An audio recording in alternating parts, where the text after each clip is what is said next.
well as you witnessed a city employee, including a police officer, engaging in misconduct, you need to report that. The way you do that is to complete this form. You can return it to the city manager at the City of Olympia. You can also go to the city's website at ci.olympia.wa.us, and the form is available on the website. For real. I'm gonna go totally offended when everybody says hippie. Okay.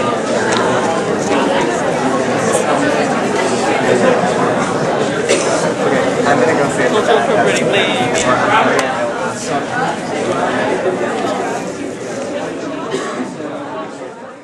Some of you may have read the Olympian or been at the port Friday afternoon when a young woman was down there with her children, blocking a striker vehicle.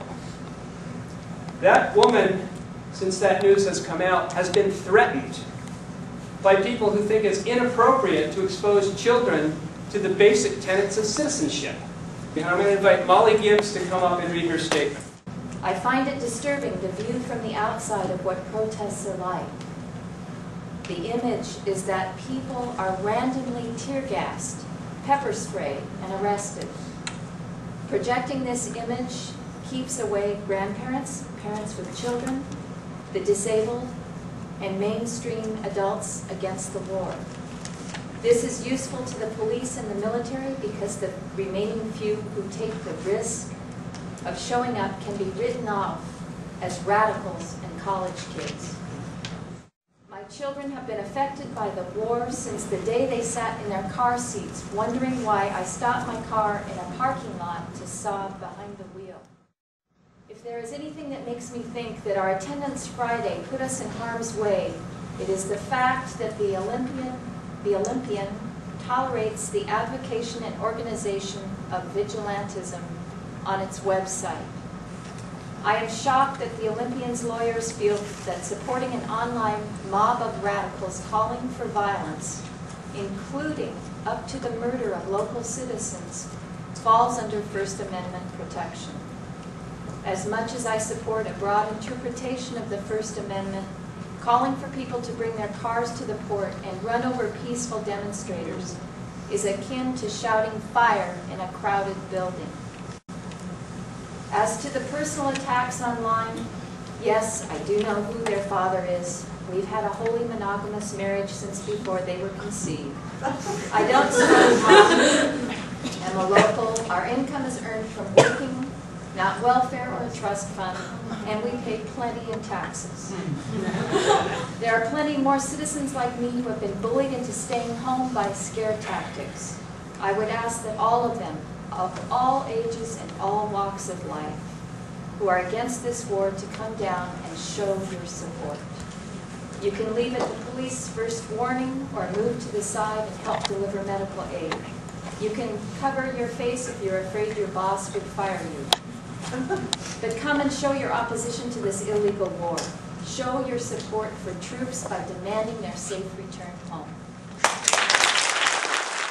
They'll come out in full riot gear and they'll respond with such violence, towards women with flowers, and then shoot a veteran in the groin at close range during a Veterans Day memorial.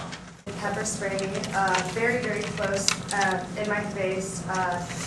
Multiple times they made sure to go to diagonal movements, so they got lots and lots of it on me. Shout for a medic. I could not get one because the police would not let the medics come. I ended up having an allergic reaction. I was allergic to pepper spray. I'm very allergic.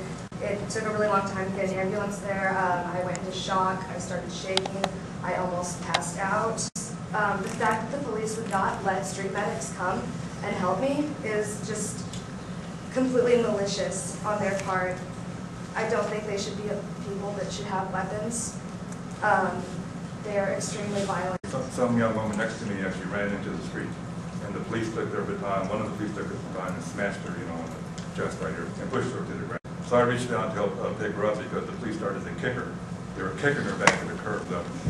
But they're kicking her, trying to back to the curb. So I reached down to pick her up, and And that's when the police sprayed me directly in the face, about 1 foot away, with their pepper spray.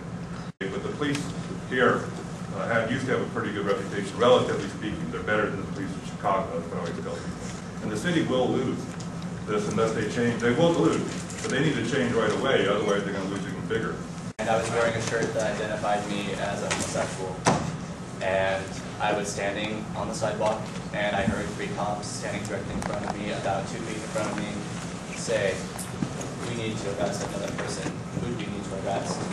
And they talked, and I heard from a man who had his back to me, a cop in red gear, say something, something, bad, something, something, and they looked at me.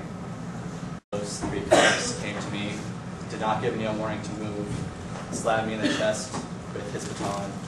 I saw the same cop grab a woman by her breast. She screamed, tried to move. He slammed her in her breast with his baton and threw her back on the sidewalk. I saw a woman sitting on the sidewalk crying. A cop was kicking her. I saw a man that identified as a teacher come to help her, and the cop pepper sprayed him.